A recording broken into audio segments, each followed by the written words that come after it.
India Sri Lanka 2020 പരമ്പരയിലെ രണ്ടാം മത്സരം ഇന്ന് കാൻഡിയിൽ നടക്കുകയാണ്. ഇന്നലെ നടന്ന മത്സരത്തിൽ ഇന്ത്യയെ തുടക്കത്തിൽ വിറപ്പിച്ചെങ്കിലും ഒടുവിൽ ശ്രീലങ്ക 43 റൺസിന് തോൽവി വഴങ്ങിയിരുന്നു. ഇന്നത്തെ മത്സരവും വിജയിച്ച് പരമ്പര പിടിക്കാനാണ് ടീം ഇന്ത്യ ഇന്നിറങ്ങുന്നതെങ്കിൽ 3 മത്സര പരമ്പരയിൽ ജീവൻ നിലനിർത്താനാണ് ശ്രീലങ്ക ഇന്നിറങ്ങുന്നത്.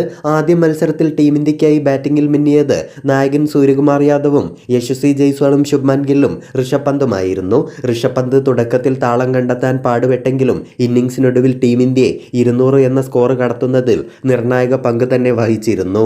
ആദ്യ മത്സരത്തിലെ ബാറ്റിംഗ് നിരയിൽ മാറ്റം വരുത്തുന്നില്ലെങ്കിൽ Malayali wicket keeper batter Sanju Samson ഇന്നും പുറത്തിരിക്കേണ്ടതായി വരും. ഇന്നലെ ബാറ്റിംഗിൽ നിരാശപ്പെടുത്തിയെങ്കിലും റിയാൻ പരാഗ് ബോളിംഗിൽ മിന്നിയത് സഞ്ജു സാംസണിന് തിരിച്ചടിയാണ്. 5 റൺസ് മാത്രം വഴങ്ങി 3 വിക്കറ്റുകളാണ് ഇന്നലെ റിയാൻ പരാഗ് വീഴ്ത്തിയത്.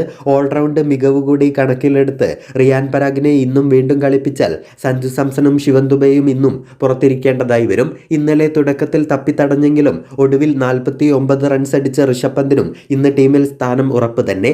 ആദ്യ മത്സരത്തിൽ ഫിനിഷറായി ഇറങ്ങിയ റിങ്കു സിംഗിന് കാര്യമായി ഒന്നും ചെയ്യാനുണ്ടായിരുന്നില്ല.